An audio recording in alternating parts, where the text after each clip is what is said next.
Bismillah Rahim. Alaikum. This is Aamer Alyzaee, lecture 11, stream 4. In this lecture, we will be continuing on technological level and its the technological changes occur in current era. Although each firm is trying to seek competitive advantages through its own problem-solving efforts. In most cases, technological changes is driven by numerous firms and organizations involved in technological development.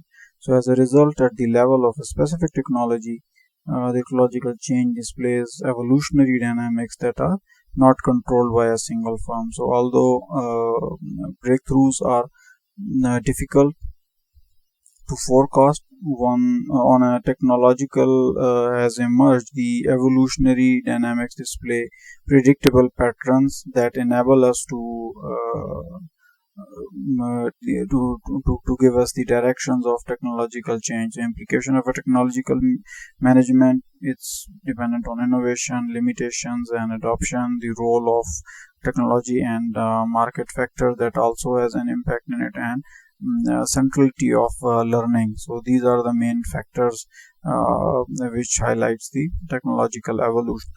While discussing the technological change, the machines are smaller and easier to deploy. Machines produce more results, and technological unemployment, as we discussed, with the innovation into the chip size and from desktop to the laptop to the palm top. So definitely this reduction of size has introduced new innovations and new ways. They have shown to us the replacing of labor with high technological machines have become more and more eminent, and there is an increase in labor unemployment, but uneducated laborers. Actually, this is also pushing, on the other hand, the laborers to go for some skills, to learn something, to have some knowledge. Just like a laborer, in my initial lecture, I have said that he was only using the spade and the sickle to dig the basement for the construction of a home, and nowadays an excavator is being used. So that same laborer has to improve his skill and to learn something, how to manage and how to run a machine for doing the same excavation work which he was doing with his bare hands and with spade and the sickle. So now this technological era, the machines has taken over the laborers, that work which was done by bare hand. So nowadays you have to use these technological things. You have to use the machines. Even now cutting of grass is being done by the electric machines. So we were using the lawn movers initially, that was done by hand. So excavation and doing all the construction work is done by the heavy machinery. So the laborers has to have some skill based knowledge to utilize their energies and to have their bread and butter going.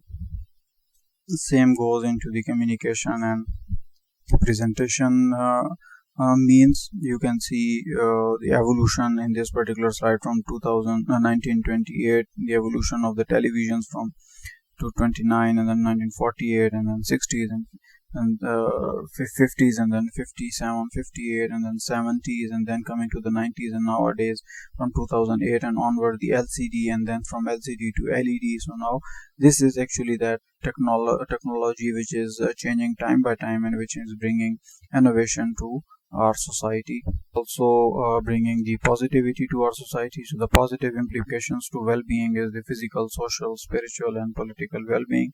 So looking into the political, the financial gains and trade; social, the effective warning service and global news; improved communication relationship; and spiritual, the tolerance of other cultures. So you listen to it, you make your point valid. And negative implication to our well-being is increased risk of computer-based crime due to global social networking, risk of border security breaching due to the increased accessibility to transport, and also you might have heard about the hackers. So this is the same technology that they hack your computer system, your even credit cards, your banking systems, your websites. So these are those negativities, but with the positive, negativity do prevail, but negativity's percentage is lower or on a low as compared to the positivity of this innovation and new technological inbuilt. With this, we come to an end of this particular lecture, and here is the another quiz for you. You have to go through it. This is dependent based on the previous lectures, and then you can just these are MCQs. You can select the right answer for these questions, and for answer of this, I will come up with it in the next lecture, and the end of that next lecture you will get the answers to this particular questionnaire. So stay tuned, and Allah Hafiz.